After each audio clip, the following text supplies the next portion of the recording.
Yeah, news out in the last hour that Boeing has scheduled a company-wide safety meeting. That's after the US aviation regulator ordered the temporary grounding of the Boeing 737 MAX 9, and that's after a section blew out on an Alaskan Airlines flight at the start of the weekend. Locally, Flydubai has 3 Boeing 737 MAX 9s, but they've told our news team in a statement that they operate their craft with a different configuration, which is not referenced in that directive. To have a look at what it means from a business point of view for Boeing, we are very pleased to be joined by the aviation expert Jeffrey Thomas. He's speaking to us from Australia this morning. He's the Managing Director and Editor-in-Chief of AirlineRatings.com. Jeff, it's lovely to speak to you. Good morning. Pleasure, Brandy. So what do we know at the moment about what happened during the flight? What we know at the moment is the aircraft was climbing out of Portland, Oregon, en route to Ontario, California, domestic flight, reached 16,000 feet, and it's a plug exit door, came away from its fittings, and we had a decompression explosion. Some passengers lost their mobile phones. Other bits and pieces went out the door. And in fact, I understand one passenger actually lost a shirt off his back. A decompression explosion is a very serious event. Fortunately, the crew were able to bring the aircraft back to Portland and land safely. And as a result of that, Alaskan Airlines immediately grounded their fleets of MAX 9s, followed by United, and then the FAA also put in a fleet-wide grounding involving 171 aircraft for an inspection, which they say takes between 4 and 8 hours. So from that, I gather that it's a part issue or a production issue that's at fault, and they need to inspect the door fittings. Beyond that, we don't have any detail, but quite a number of airlines actually don't operate this aircraft in that configuration, like, as you suggest, Fly Dubai, I should say, and therefore are not impacted.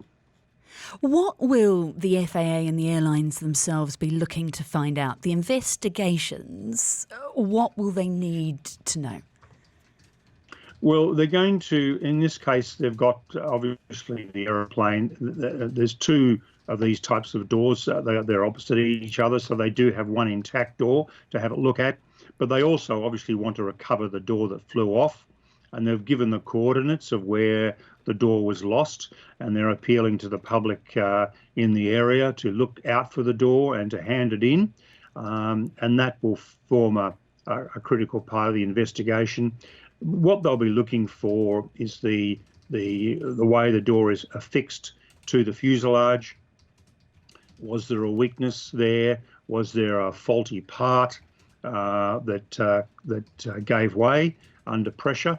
Because when an aircraft takes off, it's pressurized, and air is pumped into the fuselage, and the fuselage actually expands.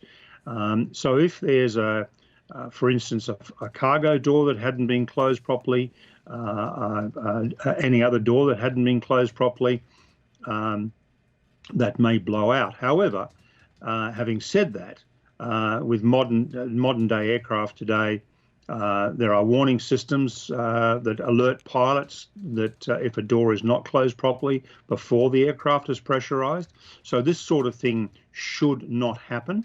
So in this case, it should not have been a badly closed door. Mind you, on Alaskan Airlines, these doors are not used. They've got it there, and so people who saw the video of it, you'll notice that there was a seat row there. But that's because Alaskan Airlines does not need to use that particular exit door.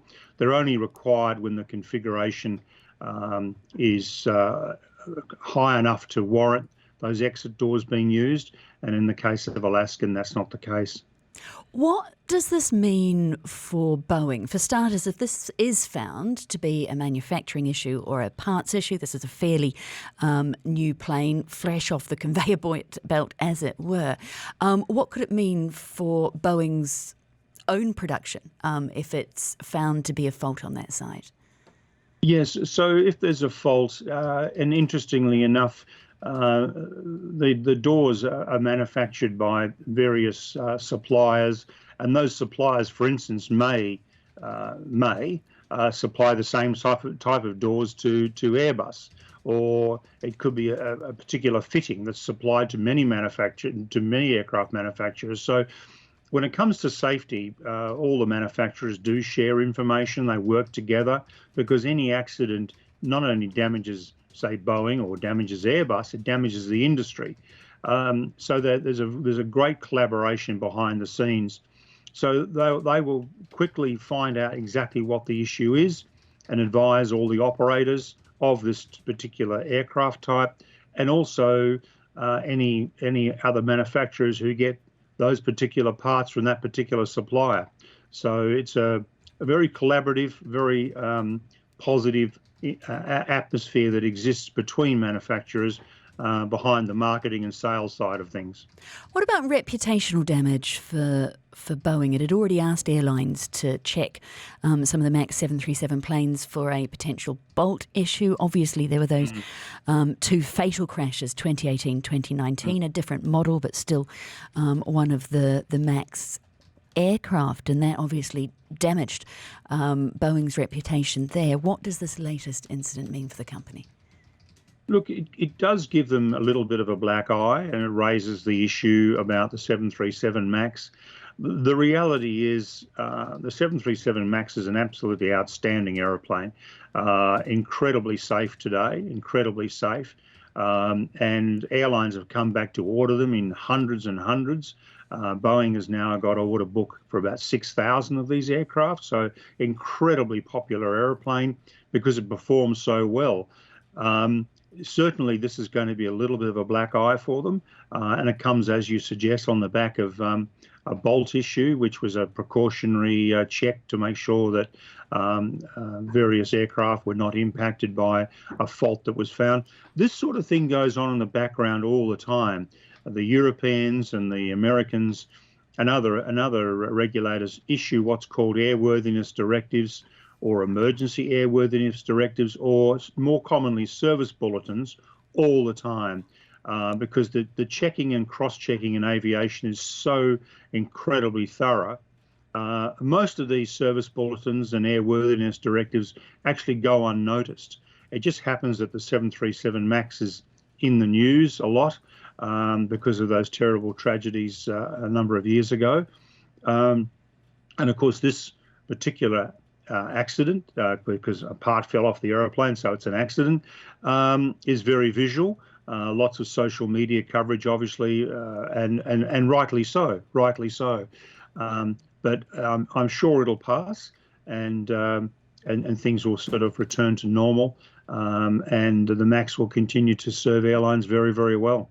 Jeff Thomas is Managing Director and Editor-in-Chief of AirlineRatings.com, speaking to us this morning on the news that Boeing has just scheduled a company-wide safety meeting after the Alaskan Airlines mid-air blowout on the 737 MAX 9 at the beginning of the weekend. Thank you for your time. By 103.8. Join the conversation.